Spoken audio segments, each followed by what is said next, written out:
ka dawladda Eritrea oo lagu faahfaahinayo sababta loo xiray xadka wuu jiraa saaka barqinadii war ka soo baxay dhanka Eritrea ayaa waxa lagu cadeeyay inuu xiran yahay gabi ahaanba xadka u dhaxeeya Eritrea iyo Ethiopia.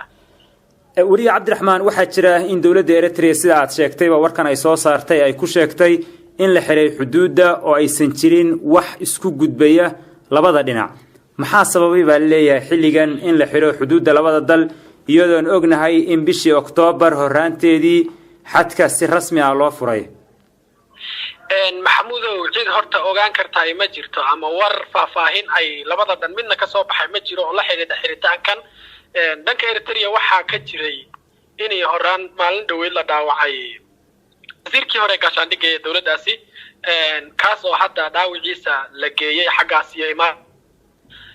waltaadaalin karaayo dadka indha siyaasadan geeska Afrika waxa ay dhahayaan oo ay ku soo darayaan taas lug bay ku leedahay way dhici kartaa wax kale oo iyada u qarsoon inuu jiro oo labada dawladood iyaga gaar u ah inuu jirana way dhici kartaa laakiin wixii jiraaba uu soo cadaanay wax hadda aynu faahfaahinaho inay xidhnaanshahaas ay dawladdu sheegtay inay wax isu gudbayaa jirin ma uu jiro faahfaahin kale oo ka soo baxdo dheeraada ma jirta wax war oo iyaga ka soo baxay dhanka maamulka Tigreega oo iyagu ah kuwa xuduudda rasmiga ah la leh dawladda Eritrea maamulka Tigreegu waa ay ka hadleen arintaas walaac bayna ka muujiyeen waxayna ku tilmaameen talaabo dib loo qaaday khatarteeda leh maamulkaasi waa maamulka xadkan la xiray la wadaaga Eritrea marka way arintaas way ka walaac bay ka muujiyeen Cabdiraxmaan waxa jirta iyadana dhinaca kale markaan eegno in dagaal u dhaxeeyo jabhadii Oromada iyo dawladda Ethiopia iyadoo ognahay xilli xaadirkan inuu ku sugan yahay gobolka Tigreega gudoomiye jabhadda OLF ma isleedahay arintani dhaqdhaqaaqa jabhadda OLF ay ka wado gudaha gaar ahaan deegaanka Oromia way la xiriidhaa xiritaanka xuduudda oo ay maanta Eritrea xidhay maxamuudow taas dagaalkan Oromia ama jabhadan Oromada OLF iyo u dhaxeeya maamulka Oromia waa uu jiraa maamul dagaalka xoogiisuna wuxuu ka socdaa gobolkan Oromadu ay yaani taageerada jabhadu ku badan tahay leeyahay walaga ama uu gudoomiyaha jabhadu ka soo jeedo shalay bay ahayd xilligii diyaarado kuwan qumaatiga oo kacay ciidanku ay dhaqdhaqaaq ka sameeyeen isla deegaankaas dagaalo kale oo militarina way ka socdaan oo u dhaxeeya jabhada mucaaradka ee OLF iyo maamulka Oromia taas way ku yeelan kartaa saameyn oo qayb bay ka noqon kartaa laakiin cadayn hadda uma hayno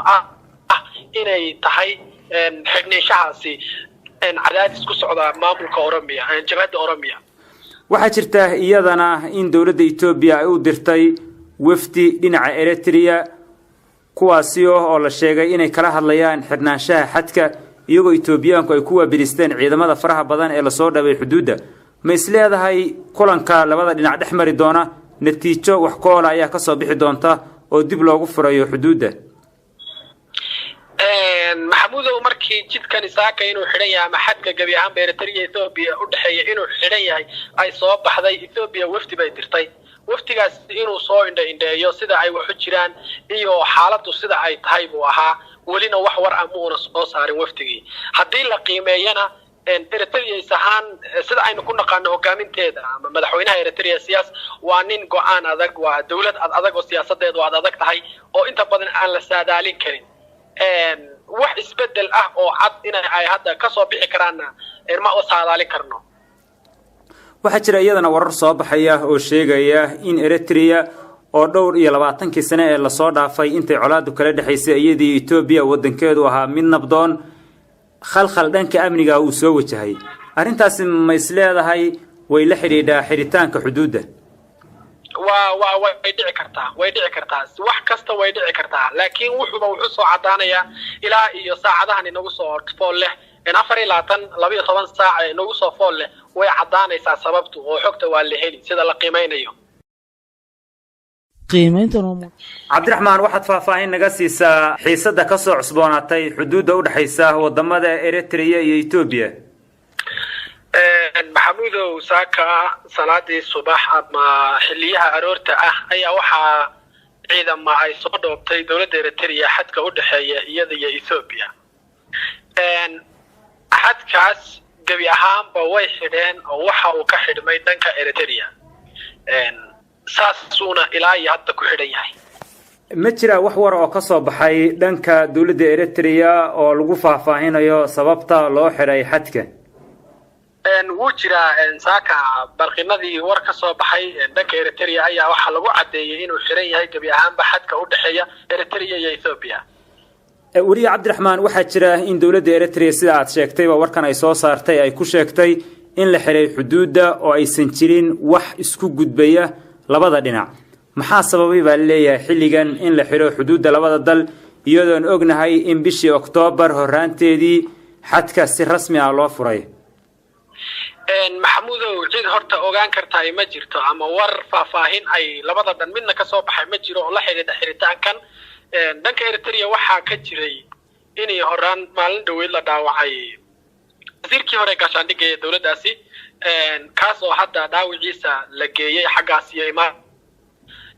waltaadaalin karaa oo dadka indha siyaasadan geeska Afrika waxa ay dhahayaan oo ay ku soo darayaan taas lug bay ku leedahay way dhici kartaa wax kale oo iyada u qarsoon inuu jiro oo labada dawladood iyaga gaar u ah inuu jirana way dhici kartaa laakiin wixii jiraaba uu soo cadaanay wax hadda aynu faahfaahinaho inay xidhnaanshahaas ay dawladdu sheegtay inay wax isu gudbayaa jirin ma uu jiro faahfaahin kale oo ka soo baxdo dheeraada ma jirta wax war oo iyaga ka soo baxay dhanka maamulka Tigreega oo iyagu ah kuwa xuduudda rasmiga ah la leh dowladda Eritrea maamulka Tigreegu waa ay ka hadleen arintaas walaac bayna ka muujiyeen waxayna ku tilmaameen tallaabo dib loo qaaday khatarteeda leh maamulkaasi waa maamulka xadkan la xidhay la wadaaga Eritrea marka way arintaas way ka walaac bay ka muujiyeen Cabdiraxmaan waxaa jirta iyadana dhinaca kale markaan eegno in dagaal uu dhaxeeyo jabhadii Oromada iyo dowladda Ethiopia iyadoo ognahay xilli xaadirkan inuu ku sugan yahay gobolka Tigreega gudoomiye jabhadda OLF ma isleedahay arintani dhaqdhaqaaqa jabhadda OLF ay ka wado gudaha gaar ahaan deegaanka Oromia way la xiriidhaa xiritaanka xuduudda oo ay maanta Eritrea xidhay maxamuudow taas dagaalkan Oromia ama jabhadan Oromada OLF iyo u dhaxeeya maamulka Oromia waa uu jiraa maamul dagaalka xoogiisuna wuxuu ka socdaa gobolkan Oromadu ay yani taageerada jabhadu ku badan tahay leeyahay walaga ama uu gudoomiyaha jabhadu ka soo jeedo shalay bay ahayd xilligii diyaarado kuwan qumaatiga u kacay ciidanku ay dhaqdhaqaaq ka sameeyeen isla deegaankaas dagaalo kale oo militarina way ka socdaan oo u dhaxeeya jabhada mucaaradka ee OLF iyo maamulka Oromia taas way ku yeelan kartaa saameyn oo qayb bay ka noqon kartaa laakiin cadayn hadda uma hayno inay tahay xidhnaashahaasi cadaadis ku socda maamulka Oromia jabhada Oromia waxaa jirta iyadana in dowladda Ethiopia ay u dirtay wafdi dhinaca Eritrea kuwaasi oo la sheegay inay kala hadlayaan xidhnaanshaha xadka iyagoo Ethiopiaanku ay ku waabiristeen ciidamada faraha badan ee la soo dhabay xuduudda ma isleedahay kulanka labada dhinac dhex mari doona natiijo wax kool ayaa ka soo bixi doonta oo dib loogu furayo xuduudda maxamuudow markii jidkan isaaka inuu xidhan yahay ama xadka gabi ahaan Eritrea Ethiopia u dhaxeeya inuu xidhan yahay ay soo baxday Ethiopia wafdi bay dirtay waftigaas inuu soo indheeyo sida ay wax u jiraan iyo xaaladdu sida ay tahay buu ahaa walina wax war amuuna soo saarin waftigii haddii la qiimeeyana Eritrea isahan sida aynu ku naqaano hogaaminteeda ama madaxweynaha Eritrea siyaas waa nin go'aan adag waa dawlad adag oo siyaasadeedu adag tahay oo inta badan aan la saadaalin karin wax isbedel ah oo cad in ay hadda ka soo bixi karaan ma oo saadaalin karno waxaa jira iyadana warar soo baxaya oo sheegaya in Eritrea oo dhowr iyo 20 sano ee la soo dhaafay intay colaadu kala dhaxaysay iyadii Ethiopia wadankeedu ahaa mid nabdoon khalkhal dhanka amniga uu soo wajahay arintaasi ma isleedahay way la xiriidhaa xiritaanka xuduudda way dhici kartaa wax kasta way dhici kartaa laakiin wuxuu soo cadaanaya ilaa iyo saacadahan inagu soo fool leh 24 saac inagu soo fool leh way cadaanaysaa sababtu oo xogta waa la heli sida la qiimeynayo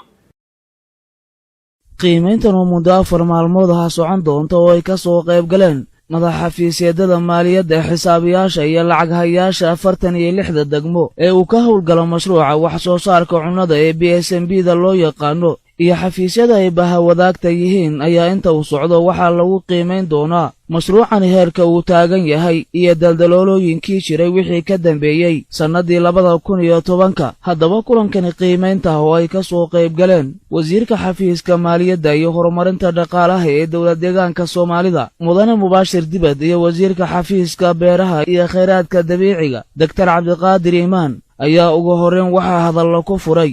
wasiirka xafiiska maaliyadda iyo horumarinta dhaqaalaha waxa uuna sheegay in barnaamijkani loogu talagalay dadka danyarta ah isla markaasina loo qoondeeyay ku dhawaad 3 bilyan oo bir. barnaamijkan sida aad la socotaan waa barnaamij loogu talagalay dadka danyarta ah waana barnaamijyada deegaanka barnaamijka ugu muhiimsan weeyaan. deegaankeena waxaa sanadkan loogu talagalay miisaaniyad dhan marka lagu daro macalka magaalooyinka 2 qaybood buu qaybsamaa ka magaalooyinka iyo kan meelaha aan magaalooyinka ahayn. miisaaniyadda loogu talagalay sanadkan inuu barnaamijkan ku howlgalo waa 3 bilyan oo wax yar la marka barnaamijkan sida aad la socotaan waa barnaamij xasaasi ah dhanka xagga dhaqaalaha iyo xagga nolosha iyo xagga waxa weeyaan wax soo saarkaba waa barnaamijyada deegaanka loogu talagalay inuu nolosha aasaaska ah wax ka bedelo. qiimayntan ayaa kuwii hore kaga duwan iyada oo shakhsiga lagu qiimayn doono shaqada oo kaliya sida uu carabka ku dhuftay wasiirka xafiiska maaliyadda iyo horumarinta dhaqaalaha ee dowlad deegaanka Soomaalida